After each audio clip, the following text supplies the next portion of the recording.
Internet, Eric here. Rachel's over there. Hello. We're back with another Please Don't Make Me Watch. It's been a while.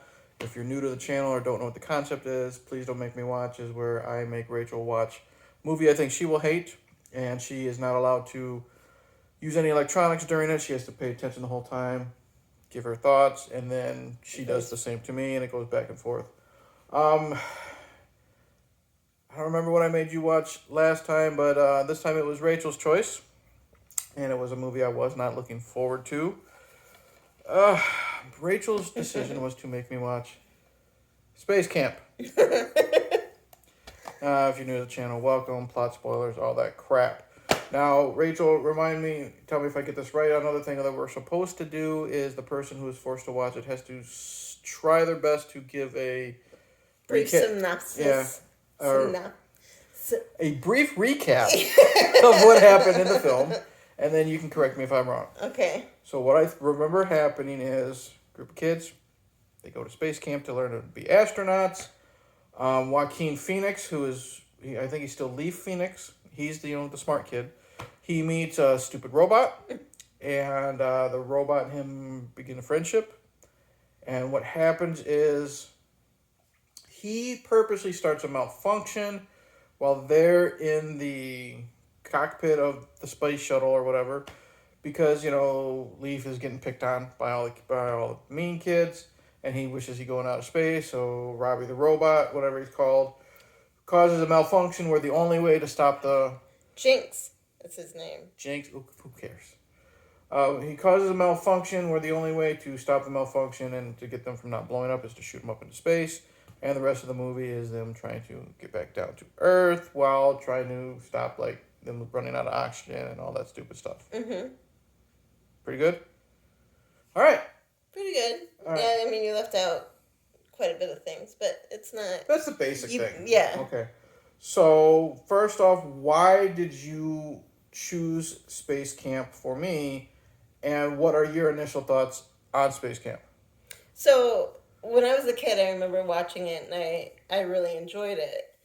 But I also remember it being kind of bad then. Okay. So I was like, I haven't seen it for, 20 or some more years. So I thought, well, it might be fun to make you watch it, and then that way I could watch it again to see how bad it was. I was not looking forward to this. I probably hadn't seen it since high school. I probably haven't seen it. Maybe longer than that. I was going to say I was probably 10 the last time I saw it. I remember being bored. I remember there was a robot in it, and that's it. Now, then I found this for you because you wanted to watch it for some reason. Because I wanted to make you watch it. Okay, so I did find this on eBay for like $5. And I read nothing about it, but then I saw the cast, and I saw 80s Lea Thompson, which is very nice to look at. 80s Kelly Preston, which is very nice to look at.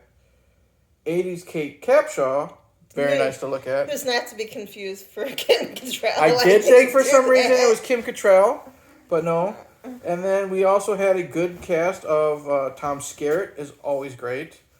I had no idea who Tate Donovan was, so I just called him Teeth because he's got big teeth. And Lamar. You got Lamar, the gay black guy from Larry B. Scott from Revenge of the Nerds. And then Joaquin Phoenix or Leaf Phoenix. So I was like, you know what? I know there's a dumb robot, but it could be good.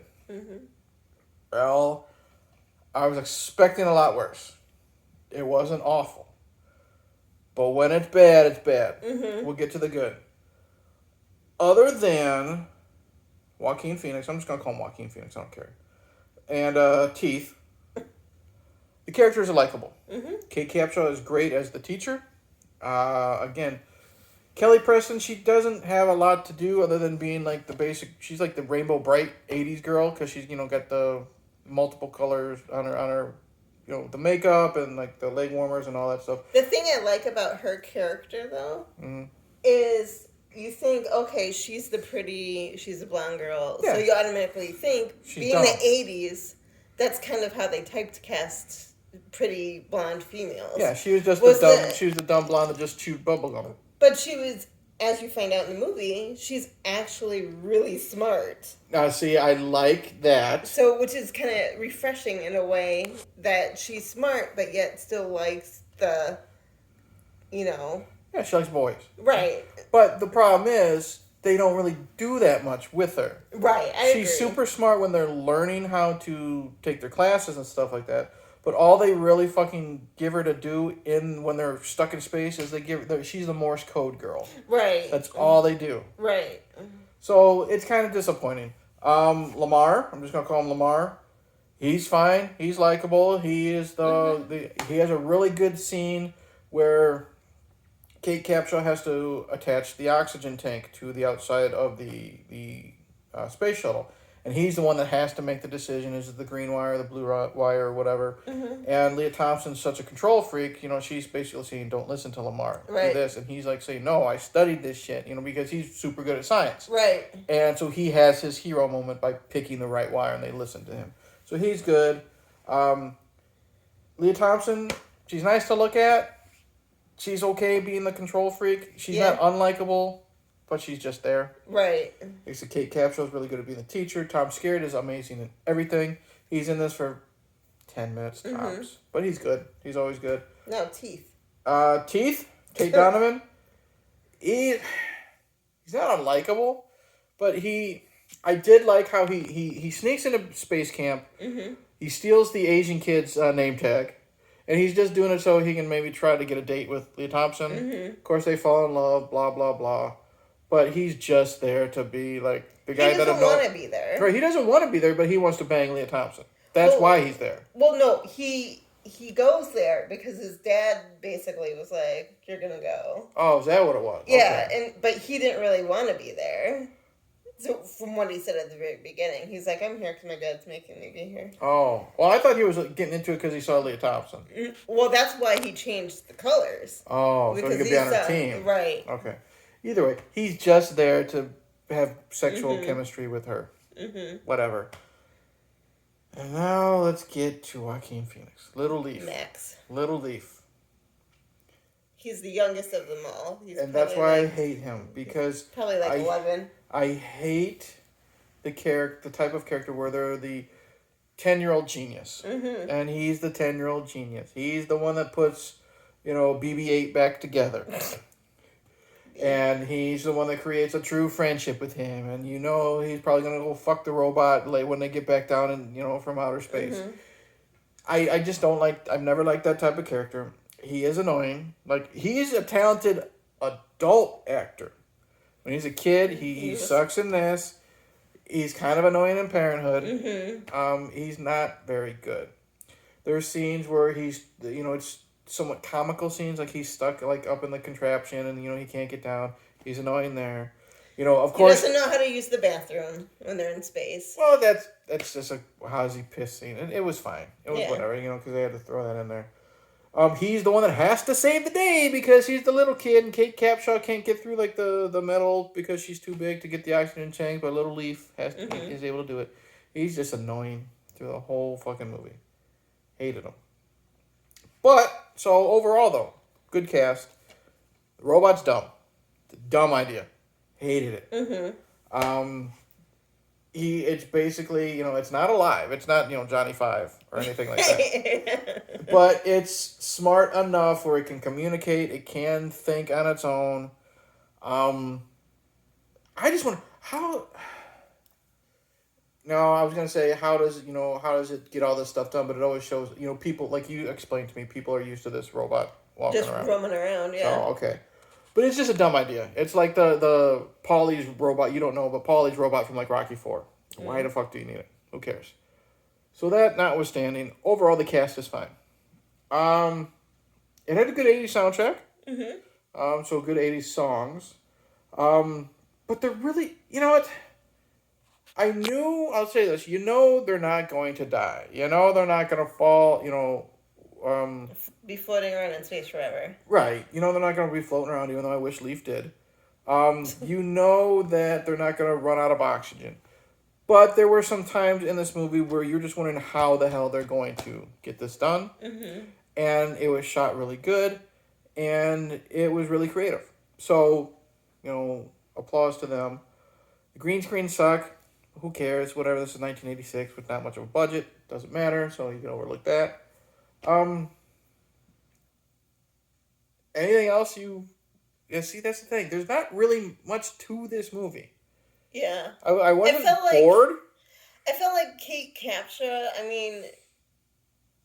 she was one of the main people, but again, she was one that didn't really have a whole lot she did well with what she had, but they didn't really give her abundance of dialogue. Right. And the thing is, she's the wife of Tom Skerritt, so that's cool because he's, down in NASA, worried about his wife and stuff like that. She has her hero moment. She puts the oxygen, on safely, but then she gets knocked out. And the kids can't rely on her for the last 10, 15 minutes of the movie to get home. So that's kind of cool how they have to do it. And then, Lea Thompson, she saves the day by, getting the joystick, or however you want to say it. Joystick's not the right word, but the throttle, the thing. The thing. And so they can stop spinning and have a safe landing. Our technical jargon. You get what you pay for with this channel. So that was that. But the thing is, good cast, mostly likable characters. I'm thinking a lot of them were just starting out, so hence maybe not overly good at... They were all fine except for Joaquin Phoenix and Teeth. Right. And the robot doesn't count. Right. But the thing is, I was never bored with this movie, but there wasn't a lot going on. For a movie where kids are getting shot into space, getting stuck into space, or stuck in space, and having to come back down to Earth, not a lot happens. Right. Until like the last 20 minutes. And then the last 20 minutes, we got to rely on Joaquin Phoenix. But, overall, did I hate this movie? No. Did I like this movie? Yeah. I didn't want to shoot myself. I didn't want to take the poison pills. But you don't ever really want to see it again. If I never see it again, I won't care. But it wasn't awful. So, Rachel's plan was foiled. But, so basically, how we end these videos is we try to rank. Well, no, we don't rank. But we try to say what our worst... Is it worse than your worst on the list already? Well, that's what I'm saying. The worst video or the worst movie the other person has made us watch. How is that, ranked or whatever. So far, the worst film Rachel's made me watch was Babes in Toyland. The one with Annette Funicello. I can't remember if it was that one or if it was Troop Beverly Hills. No. Troop Beverly Hills was stupid, but Annette Funicello, Babes in Shitland was, painful. But it had the Purple Pie Man. Purple Pie Man was great, but that movie was painful. This isn't even close to being that bad. Not even close. I think I would rather watch this again than Troop Beverly Hills. I would rather watch this again than Mary Poppins. Than Babes in Toyland. Fuck that movie. So Babes in Toyland is still the worst film Rachel has ever made me watch. Anything to say before we get out of here? Max and Jinx forever. There's a lot of chafing going on. A lot of chafing. With that, like and subscribe, all that crap. Comment below. Tell me what you think of this movie. I posted on Facebook that I was watching this, that Rachel was forcing me to watch it, and a lot of people are like, I fucking love Space Camp. Tell me why. Tell me why. Do you like the performances? Do you want to see the love story between a boy and his robot? Have you seen it in the last 10 years? Have you seen it in the last 5 years? But either Does it way, hold up? Either way, didn't hate it, didn't really like it, but I got some ideas for you. So with that, I'll say for Rachel, I'm out of here. Cheers.